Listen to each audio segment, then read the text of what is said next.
Aksi nyata materi budaya positif modul 1.4 oleh FX Agung Wibowo dari SMP Pangudulur 1 Klaten.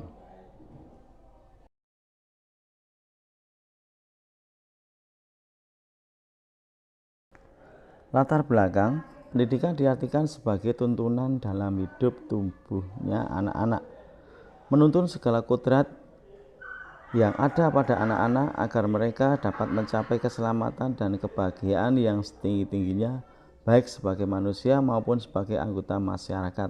Ini pendapat Ki Hajar Dewantoro. Budaya positif sekolah dapat dilakukan dengan kebiasaan-kebiasaan, keyakinan-keyakinan, nilai-nilai yang berpihak kepada murid agar dapat berkembang menjadi pribadi yang kritis, penuh hormat dan bertanggung jawab. Ini yang melatar belakangi saya mengambil budaya positif pada kesempatan kali ini.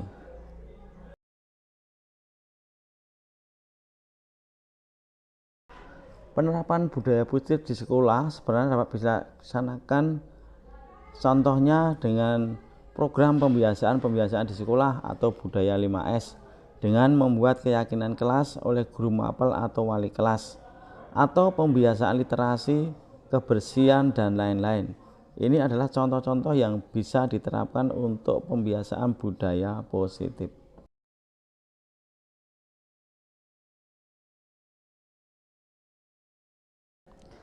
Penerapan budaya positif dapat diwujudkan salah satunya karena saya adalah mapel PJOK, yaitu dalam rangka pembelajaran PJOK, di mana pada saat pembelajaran dapat menanamkan semangat disiplin, sportivitas, tanggung jawab, dan kejujuran.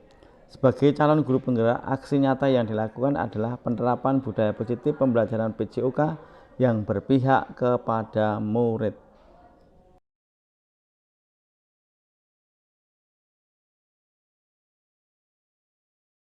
Tujuan budaya positif ini adalah pembelajaran yang berpihak pada murid, mengajak murid membuat kesepakatan kelas, menumbuhkan sikap disiplin, sportif, tanggung jawab, dan kejujuran, serta menumbuhkan sikap pembiasaan budaya sehat.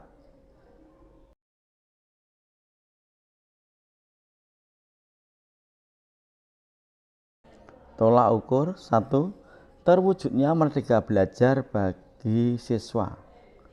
Siswa dapat membuat kesepakatan kelas yang disepakati bersama tanpa ada paksaan.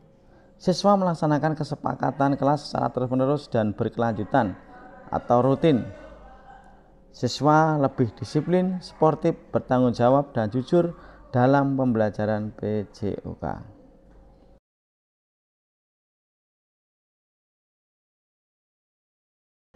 Lini masa tindakan, langkah-langkah yang bisa dilakukan: sosialisasi dengan teman sejawat atau MKMP PJOK sekolah, menjelaskan dan memfasilitasi tentang pembuatan kesepakatan kelas, membuat kesepakatan kelas yang dapat menumbuhkan budaya positif, menerapkan kesepakatan kelas secara berkelanjutan untuk menunjukkan sikap budaya positif yang akan kita jalani bersama.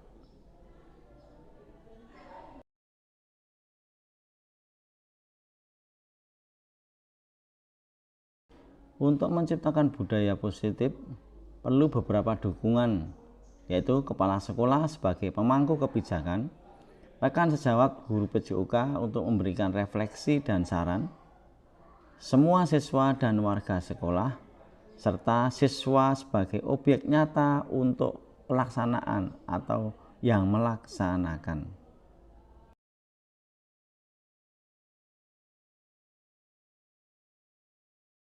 Ini dokumentasi dalam penerapan budaya positif. Ada keyakinan kelas, sharing rekan sejawat guru PJOK, pembiasaan budaya positif, pembelajaran yang berpihak pada murid, dan ada diseminasi tentang budaya positif kepada rekan sejawat.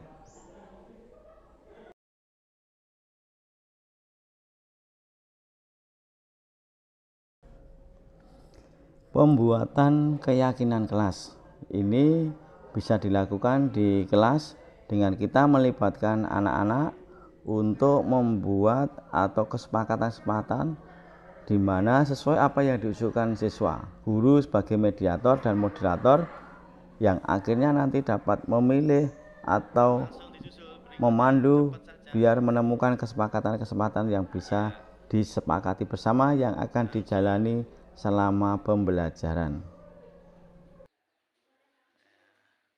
Terus bawahnya oke. Terus langsung nempel wae. Yo.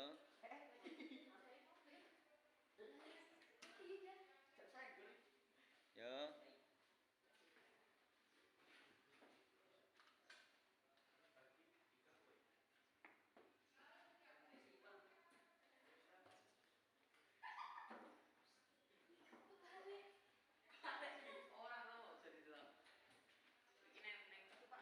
Ayo cepet. Oke. Sharing dengan rekan sejawat. Tidak harus dengan formal, kita bisa melakukan misalnya di saat di sela-sela kita habis mengajar atau di saat-saat senggang. Kita bisa berdiskusi tentang cara bagaimana kita mengajar tadi, memberikan refleksi, memberikan saran, masukan yang bisa kita terima sebagai masukan untuk pengembangan pembelajaran selanjutnya.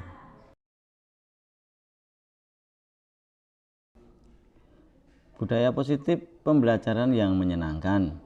Ini dapat dilakukan untuk anak-anak biar menyukai pembelajaran olahraga, yaitu dengan model permainan. Anak-anak akan lebih suka model-model pembelajaran di mana anak-anak dilibatkan dalam bentuk kompetisi dan anak-anak dilibatkan untuk bergerak semuanya sehingga pembelajaran kelihatan menarik dan menyenangkan.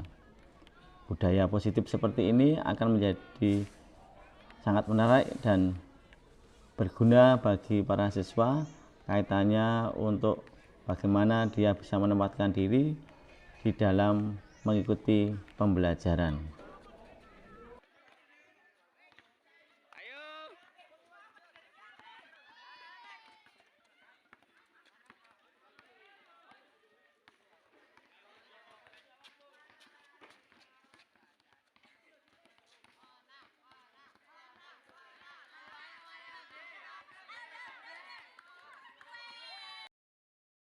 Diubangi. Ayo, lincah dhewe iki ngarep dhewe iki. Oke. Ini contoh permainan dalam pembelajaran tolak peluru agar anak bagaimana menerapkan konsep menolak. Pembiasaan budaya positif bisa dilakukan pada anak-anak saat masuk baris di depan kelas, berdoa bersama, menyanyikan lagu Indonesia Raya dan Mas dari SMP kami. Juga saat pembelajaran bagaimana anak-anak diajak untuk sportif di dalam pemanasan, Jogging. bisa dibangun juga sekat semangat untuk memulai pembelajaran dengan menegakkan yel-yel yang sudah disepakati bersama. Ini sungguh akan membuat anak akan berkesan dan tertarik dalam setiap pembelajaran. Budaya-budaya sederhana ini bagi kami bisa kami kembangkan sehingga anak-anak tercipta untuk aktif bergerak saat mengikuti pembelajaran.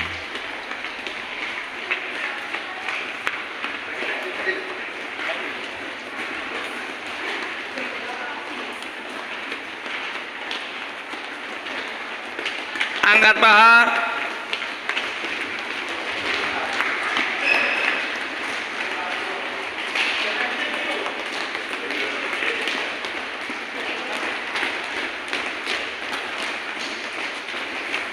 Lari kecil-kecil.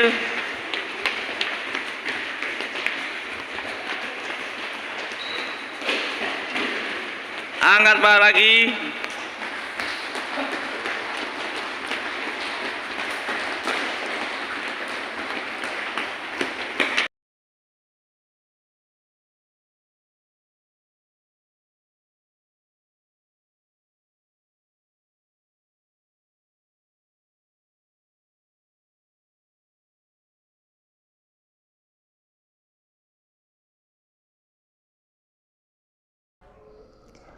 Kami juga melakukan diseminasi tentang budaya positif yang kami sampaikan, materi yang kami dapat kami sampaikan kepada teman-teman sejawat untuk memberikan atau menularkan ilmu yang kami dapat kepada teman-teman, sehingga teman-teman juga bisa melakukan perubahan-perubahan kecil di sekolah kami.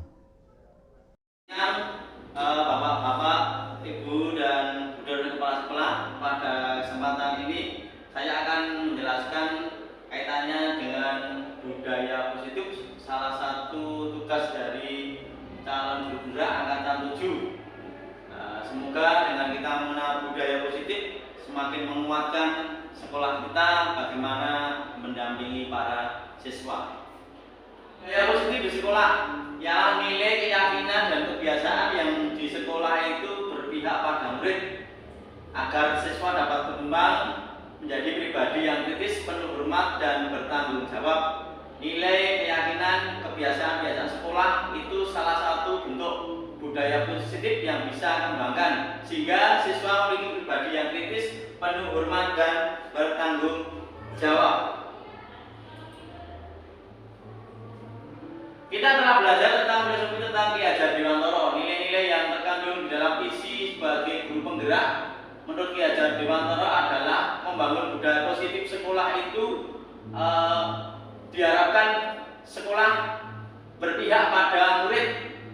Dan Bapak Ibu dalam mempelajari peran seorang pemimpin, kita sebagai pemimpin, sebagai guru, kita diharapkan dapat memotivasi warga sekolah, baik guru, karyawan, para siswa, tenaga pelaksana dan sebagainya, untuk bisa menciptakan dan membangun budaya positif yang dimana itu akan menjadi salah strategis dalam menumbuhkan lingkungan yang positif. Lingkungan kita bagaimana? Nah, ini menjadi yang harus kita cermati bersama. Bagaimana strategi dan praktik disiplin tersebut? Apakah disiplin itu karena paksaan atau disiplin itu adalah sebuah hukuman atau disiplin itu adalah suatu kebiasaan yang dilaksanakan setiap pagi? Kita bisa mencermati dalam kehidupan kita. Di dalam sekolah, budaya positif meliputi 6 hal, yaitu perubahan paradigma stimulus respon, konsep disiplin positif, keyakinan kelas atau kesepakatan kelas, pemenuhan 5 kebutuhan dasar manusia, 5 posisi kontrol, dan segitiga restitusi.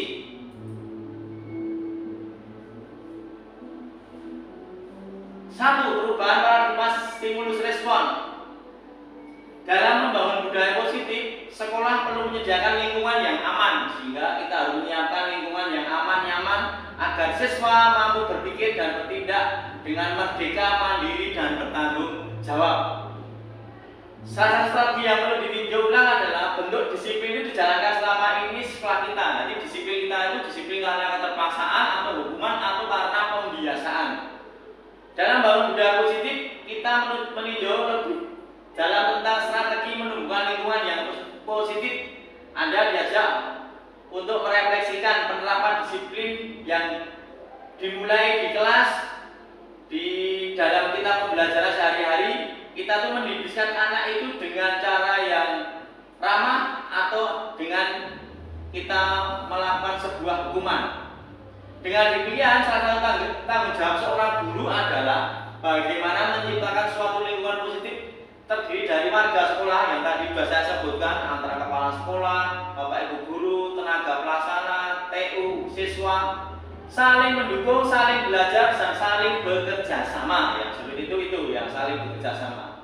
Dan sehingga tercipta kebiasaan-kebiasaan yang baik akan tumbuh menjadi karakter. Baik warga sekolah, karakter-karakter itu akan dipakai dalam membentuk budaya positif.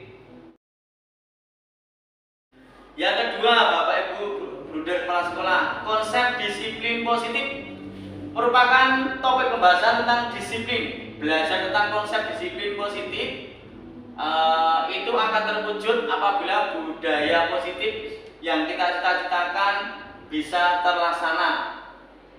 Para guru juga dapat berpendapat bahwa mendisiplinkan anak adalah bagian yang paling menantang. Nah, pekerjaan guru yang paling menantang itu adalah bagaimana kita bisa mendisiplinkan siswa.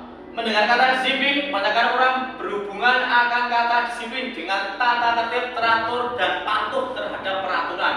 Itu orang akan terhipnotis dengan kata disiplin, itu tertib.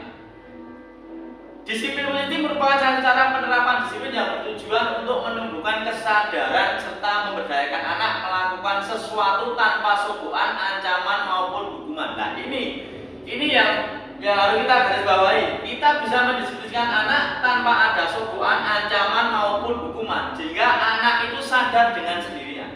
Ada 3 macam motivasi perilaku manusia, yaitu untuk menghindari ketidaknyamanan atau hukuman. Maksudnya, anak itu melakukan disiplin itu menghindari hal-hal yang agar tidak dihukum. Ada tingkat terendah dalam motivasi perilaku manusia. Ya, anak itu takut karena ada hukuman. Yang kedua, anak itu disiplin karena mendapatkan imbalan atau penghargaan dari orang lain. Terkadang anak bisa disiplin kalau diberi sesuatu, kasih ini akhirnya jadi tertib. Nah, ini tidak baik. Orang dengan motivasi ini akan bertanya, saya akan mendapat apa apabila saya disiplin? Nah, ini sesuatu yang tidak baik untuk para siswa. Mereka melakukan karena ada iming-iming hadiah, pengakuan atau imbalan. Ini nomor 1 dan 2 ini adalah eksternal, jadi berubah karena orang lain. Yang baik adalah nomor 3, untuk menjadi orang yang mereka inginkan dan menghargai sendiri dengan nilai-nilai yang mereka percaya. Jadi disiplin itu dia muncul dari dalam dirinya sendiri. Jadi motivasi itu muncul dari dalam, internal, bersifat internal, bukan eksternal. Jadi di dalam diri kita sendiri. Ini konsep disiplin positif.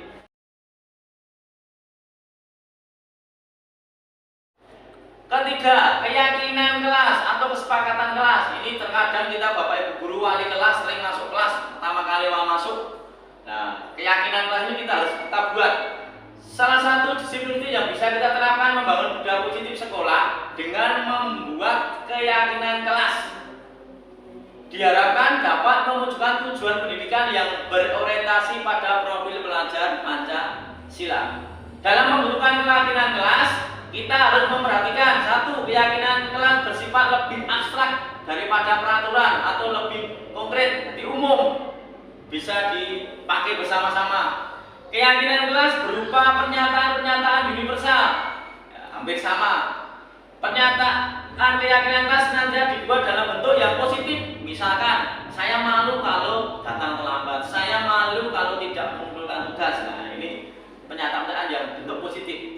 Keyakinan kelas hendaknya tidak terlalu banyak sehingga mudah diingat dan dipahami oleh semua warga sekolah.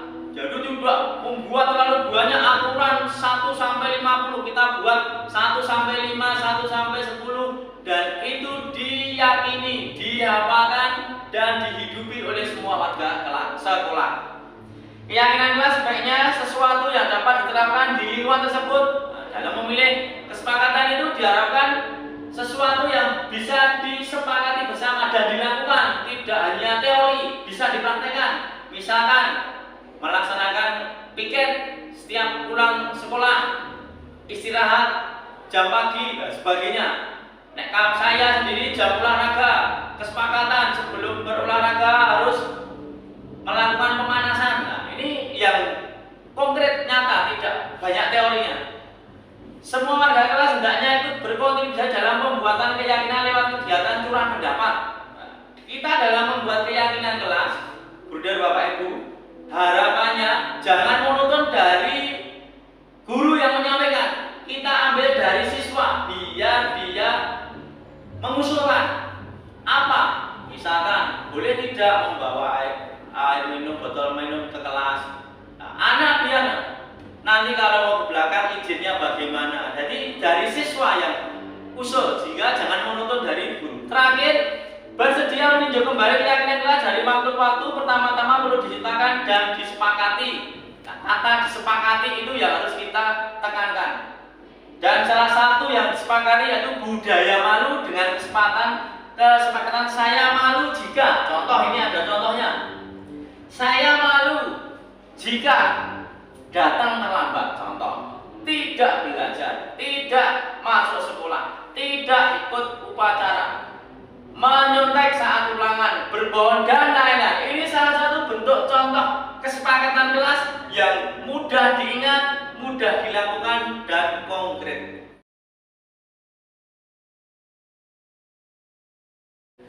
Yang keempat, pemenuhan 5 kebutuhan dasar manusia.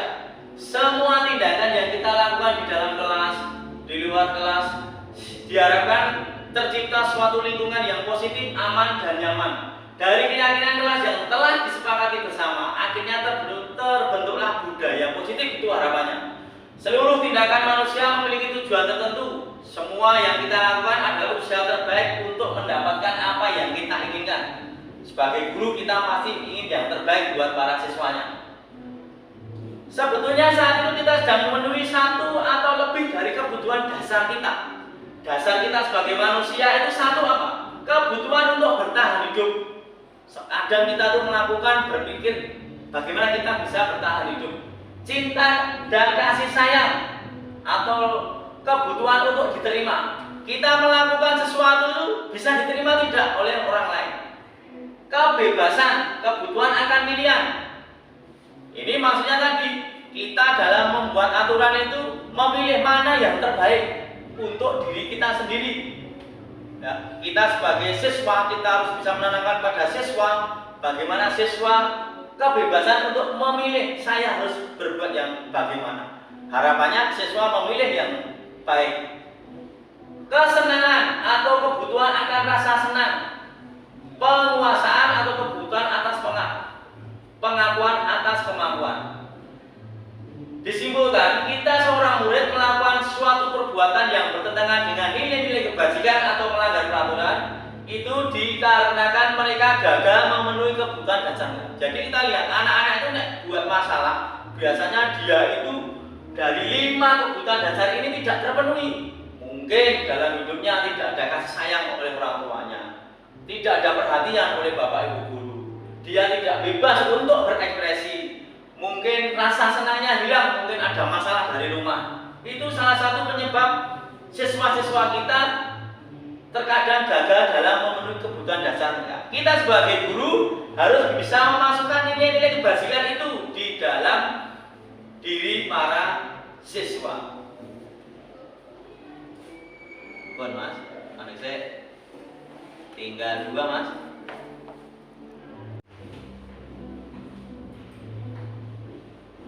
Kelima, 5 posisi kontrol. Kita sebagai guru harus bisa menempatkan diri kita itu berada di mana saat kita mendampingi para siswa. Berdasarkan riset, menurut teori dari Dr. William Glasser atau Gosen berkesimpulan ada 5 posisi kontrol yang diterapkan seorang guru, orang tua maupun atasan kepada bawahannya. 1. Kita sebagai penghukum. Maksudnya, terkadang guru itu untuk memenuhi kontrolnya melakukan sesuatu dengan cara hukuman. Contoh, ada siswa melanggar peraturan tidak disampaikan, disosialisasikan dulu, siswa itu langsung dihukum. Misalkan jalan jongkok keliling lapangan, itu tipe-tipe penghukum. Berikutnya, membuat orang merasa bersalah. Biasanya guru ini menyampaikan dengan suara yang lembut. Contoh katanya, bagaimana kalau orang tuamu tahu? Kita ajak siswa itu ditanya, kalau kamu membuat pelanggaran ini, orang tuamu tahu, kamu bagaimana?